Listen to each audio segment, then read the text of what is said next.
Não estou dizendo um lugar é mais forte, enfim, são diferenças. E aí, sendo dos dois lugares, né, eu acho que, por exemplo, lá, morando num lugar no interior, também naquela época, não sei como é hoje, a violência, ela é num lugar muito, a violência racial, né, ela é num lugar muito diferente da violência no Rio de Janeiro.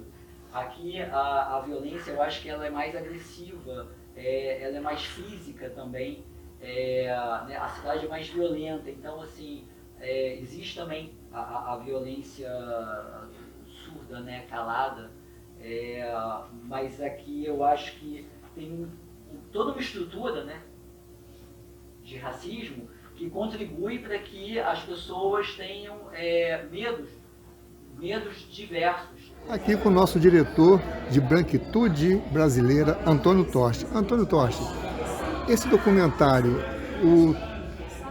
qual a mensagem que você está passando para o público sobre a questão da negritude no Brasil e sobre o racismo? Então, eu acho importante falar, né, tem dois pontos aqui acontecendo no dia de hoje, né? Hoje é dia 13 de maio, é um dia que não é um dia de se comemorar, né? E é um dia que uma data, enfim, muito importante para as pessoas, principalmente do movimento negro. E eu chego com muito respeito para essa data de hoje, com um filme falando sobre racismo, mas sendo um homem branco, eu achei importante eu me colocar nesse documentário, né, na forma como ele é atravessado, e não me esconder ali. Então, se chama justamente Branquitude Brasileira, porque temos uma personagem, uma narradora branca, que é uma personagem racista, brasileira, e que eu acho que muitas pessoas conhecem alguém assim parecido. E, enfim, através dessa personagem, a tentativa, né, do documentário é apontar o racismo estrutural no Brasil, dos 200 anos de independência do Brasil, que foi comemorado no ano passado, e na questão também da identidade, né, brasileira, que é sempre forjada, principalmente nos livros de história, pelos homens brancos, né? Já que inclusive a grande maioria dos historiadores brasileiros a maioria é branca, né? Podemos dizer que esse é o início de um processo de outros documentários a respeito desse assunto? Olha, ou seja, podemos dizer que virão outros mais adiante? Sim, não só documentários, enfim, a gente tem a ideia de sim, filmes, e apresentar também debates, inclusive, né, a gente fez esse debate a gente está com um debate filmado, enfim, a ideia é fazer uma edição desse trabalho e já apresentar também o debate sob esse mesmo ponto de vista. E eu tenho comentado com as pessoas, eu falei com o pessoal da equipe também, né, uma coisa importante que eu percebo, sendo um homem branco, né, e como eu posso contribuir de uma forma séria para a causa, falando com pessoas brancas, geralmente são as pessoas racistas. E sendo branco, eu percebo que eu tenho, às vezes eu não preciso ir muito longe, em amigos que são brancos e que são racistas. Não precisa ser de uma forma agressiva, mas às vezes, principalmente quando entra uma mulher preta na televisão, por exemplo, falando sobre racismo, a pessoa começa a falar sobre o cabelo, a roupa, mas precisa disso, mas precisa daquilo, mas não sei o quê. E enquanto a pessoa está falando na televisão, a mulher preta, o branco não está ouvindo, ele está falando junto, por cima. E eu percebo que algumas dessas pessoas, quando ouvem outras pessoas brancas, elas minimamente param para ouvir. Então essa também é uma tentativa de fazer uma abordagem por essa via.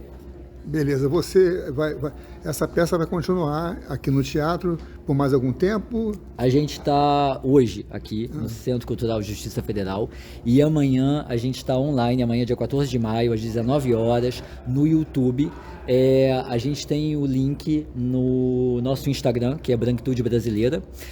No próprio YouTube dá para procurar Branquitude Brasileira, o filme já está lá com a estreia marcada, então é só deixar clicado o sininho, que ele mesmo ativa e avisa a hora que vai começar a estreia. E eu acho importante falar que também amanhã na estreia online, a gente vai estar durante o filme no chat do YouTube, já que ele permite isso, e assim que acabar, a gente vai divulgar lá no chat para quem estiver lá assistindo o link para a nossa sala de reunião, que a gente vai fazer um debate também online. Beleza. Fica aqui o convite, então, para que todos assistam amanhã online, né? 19 horas. 19 horas, o Branquitude Brasileira. A gente teve agora, né, documentário, né, baseado no livro do Caco Barcelos, falando sobre essa violência policial. E a gente tem violência policial até hoje. Continua.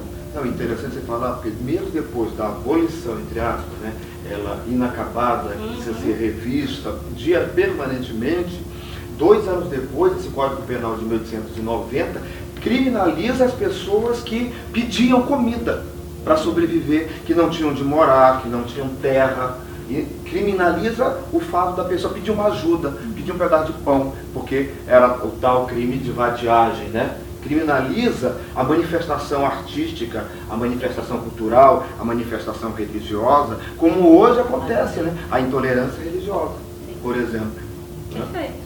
E aí a gente pode até falar em racismo religioso, né? Se a gente ligar as religiões de matriz africana, muito mais do que a intolerância religiosa que a gente pode ter com outras religiões, né? Por exemplo, judaica, enfim. Quando a gente fala de Umbanda e Candomblé, já é algo que se refere a racismo religioso mesmo, né? E que o Del fala, né, lê a parte lá da Constituição de 1824, falando sobre a prática de religiões não católicas somente no ambiente doméstico, né? E você até faz esse apontamento ali.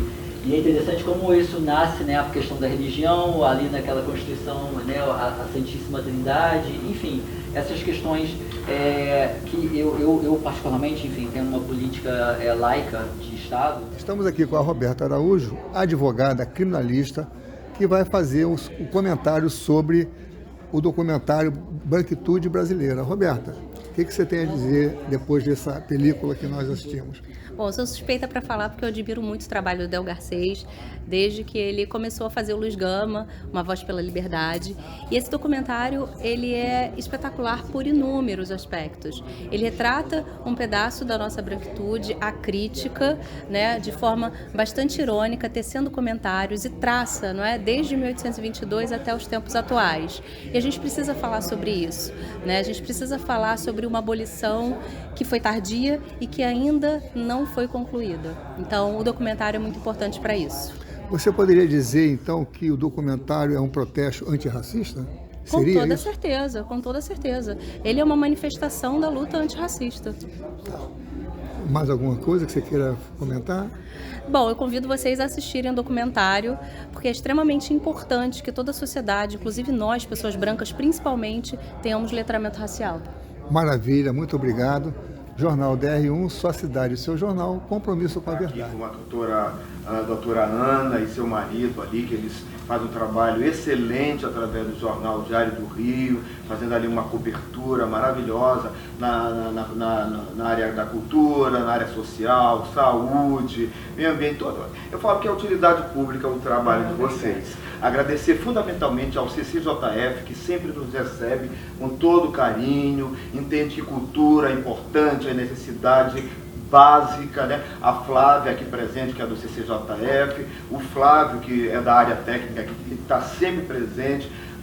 Para a gente ter uma ideia, a gente fez o espetáculo Luz Gama, Voz pela Liberdade, 3 ou 4 temporadas de grandíssimo sucesso, e mais uma vez eles nos recebem aqui, não, Antônio?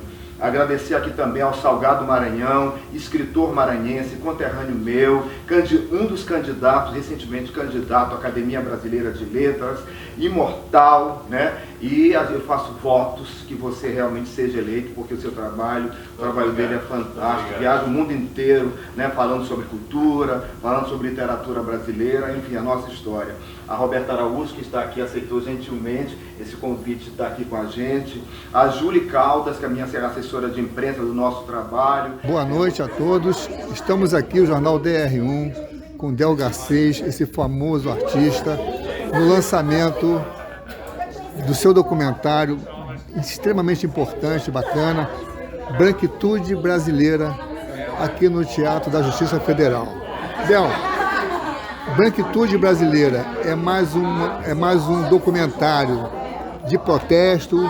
O que você pode me dizer a respeito do documentário, que eu achei fantástico? Olha, Carlão, muito obrigado a todos do Diário do Rio.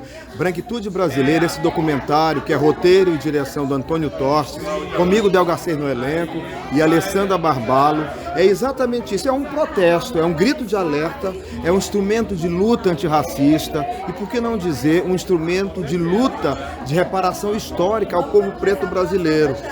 Ao mesmo tempo que tem uma base ali falando dos 200 anos da independência do Brasil, um recorte ali sobre o racismo estrutural brasileiro, tão necessário esse tema de serem discutidos, e também sobre a minha história, a minha trajetória pessoal, artística, profissional, fazendo esse recorte, inclusive, com toda a história e a contribuição de Luiz Gama em sua luta pela libertação, pela abolição da escravidão negra no Brasil, trazendo para hoje, contextualizando, mostrando que a luta, né, antirracista, a luta de Luiz Gama, de todos os abolicionistas, de todos os movimentos negros, durante toda a história até aqui, ela é necessária, ela é fundamental, é permanente. É isso aí o documentário. Agora ficamos sabendo que você vai estrear uma nova novela da Globo, que você vai estar lá.